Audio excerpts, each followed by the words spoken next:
I learned so much about you reading this book. One of the things I learned, and I shouldn't have been surprised, but you have degrees in business Yeah. with a concentration in marketing, Yes. psychology. Yes. There is a lot that goes into creating an image. So, our first question for you is you've created images and you've created icons out of other people, but Yeah. now you're the star, you're the talent. What's Yeah. it like creating for yourself versus other people? You know, to be quite honest, I'm still trying to figure me out, Mhm. and I think that's okay.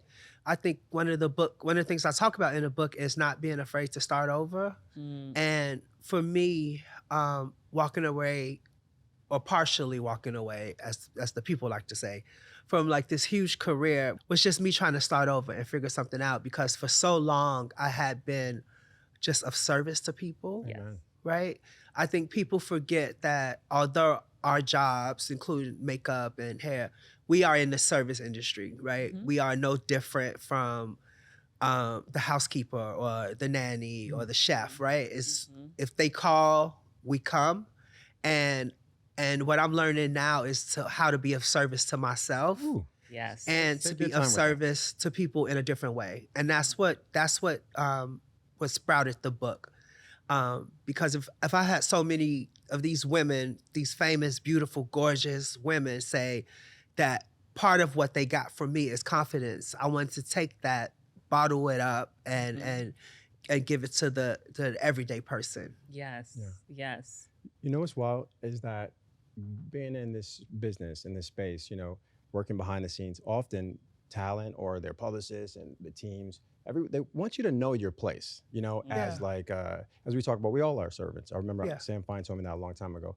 But, and so I look at you now and you're breaking this mold on what it can be and what it looks like Mhm. to not even be rebellious, but to actually flower in Yeah. yourself. You know what I mean? Actually to be 10 toes down in who you know yourself to be. But do you ever feel like, because you're talent, you're number one on the call list.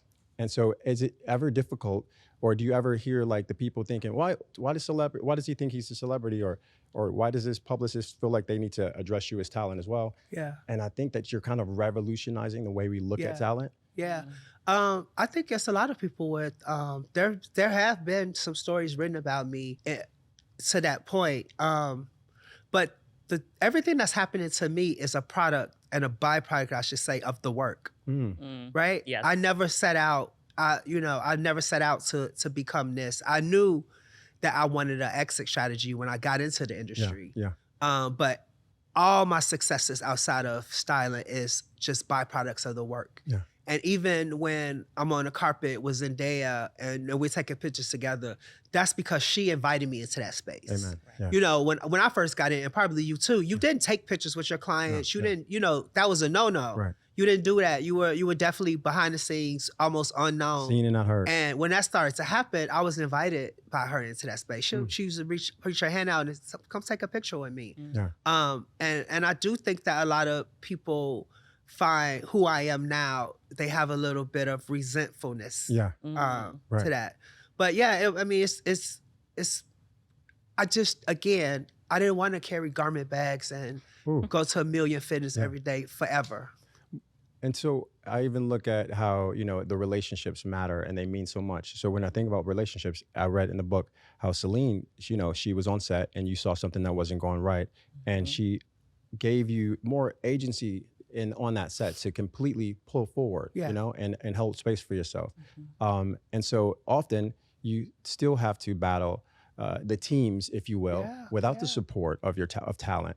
Yeah, So that for- was the part that yeah. made me leave.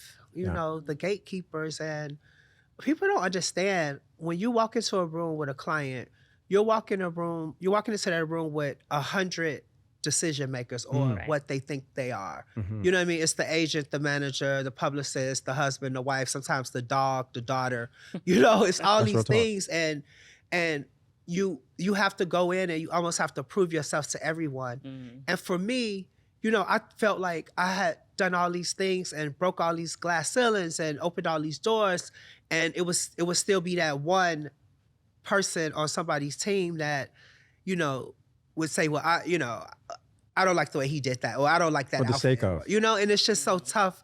And so I got to a point where I also felt like I just didn't need it anymore. Yes. Right. Because my career can only get bigger by just doing more work.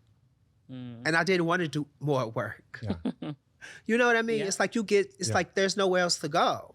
Right. I want to push you because earlier you said that you got here and we all know you because of the work. But I feel like, and this is just a contrary opinion, we know you also because of law.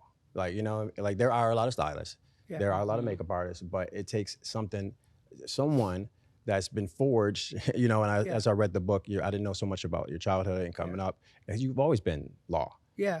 And I even look at your name, how basically you say in the book how the name, you had to have confidence at a young age to carry a big name. Yeah. Law is, guys, if y'all don't realize, law is a serious name to be carrying around. No, it's not the law, it's Roach. What's the serious name to be carrying around? But both though. Yeah, but it was like I had to have confidence because I feel like I was definitely born queer. I've always been a very feminine boy, and I always had the last name Roach. So you can imagine as a child, and we moved around a lot. So, you go to a school In Chicago. and the teacher's like, oh, we have a new student, Laura. And it's like, oh, you gay Roach. You know what I mean? Like, No. I told my team a story the other day. I think I was in maybe like the 3rd grade. And this boy kept saying, he's like, tomorrow I'm going to bring some raid and I'm going to kill you. No.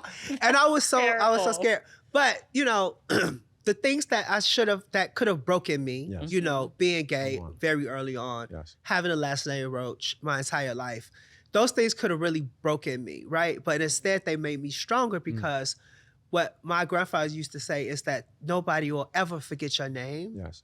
And he was right. Like, if someone says my name, people are like, oh, I know that name. Or now Immediately. I know exactly who that is.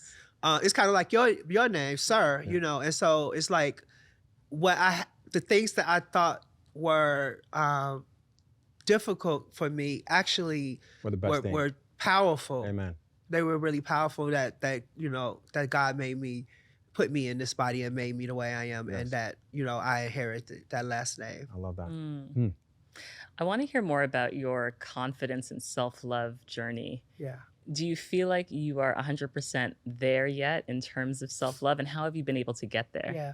Well, I think self-love and happiness are habits, right? No, say it again. And they have to continually be worked on, just like exercise, right? I love that. Health and everything. It's a habit that you have to keep working on. But I will say that I am the happiest that I've ever been in my life. And experiencing pure joy. I don't think I've ever felt like that before. Because when I retired and I started writing a book, it forced me to see myself in a different perspective. And it forced me to see things about myself that I didn't like. What were you seeing about yourself that you didn't A like? couple of things. So when you start to work at a certain caliber, people put you on a pedestal. Yeah. And Sir John knows me, and people who knows me, like, I'm not that at all. Like, I'm going to walk in and I'm going to be the realest bitch to come in the room. You know what I mean? Like, and that's just who I am. Right. But I think you start to be put on this pedestal that I never asked to be put on. Like, I don't want to be up here. I want to be down here with the people. Right. So I noticed that I started to buy into that Law Roach, the image architect, Law Roach, the thing, you know what I mean? I started to buy into that. And also there's points I had just become so selfish. And I talk about that in the book when my uncle died and my cousin called me to make the funeral arrangements. And she called and said, well, the funeral's going to be on Friday and such. And I had a fitting and I said, well, can you move it to Sunday? Because I have something to do. And for me to ask my cousin who was grieving the death of her father to change the date of a funeral to accommodate me is probably one of the most selfish acts that I could have ever done. Did you realize it then? Huh? Did you realize it in the moment? I didn't realize it in the moment. I realized it when I was writing a book and I was like going through just memories and I was trying to pull in everything that had happened over the last couple of years and, and I was just like, but it also, I was doing so much self-reflecting because I was at my house in Georgia and by myself and just taking walks and figuring out the things that I was grateful for and figuring out the things about myself that I would like to change. And that story came to me and I was just like, that was so fucking selfish. That was so selfish. Doing the work. Yeah. Doing the work. So, in terms of exercises for self love, Yeah. what do you do to bring that into your day to day life? It's gratitude for me. Mm. It's always being grateful for every single thing Wow. that you have, and also for the things that you don't have is the important part.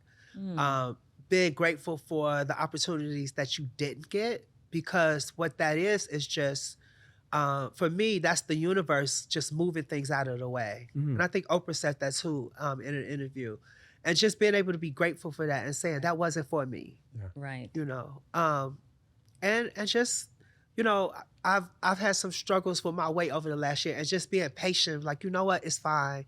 I had like a really tough struggle with my skin, and it was just, I'm like, you know what, it's fine. Mm. It's fine. And it's like I gained weight because of the skin. I'm like, okay, do you want a small body and fucked up skin, or do you you know, gray skin and a bigger body right now? You know what I mean? And just being okay. Right. You know what I mean? It's like just learning to love yourself in the body you're in and the situation you're in. And I think when you get to that place, it everything starts to heal and balance out.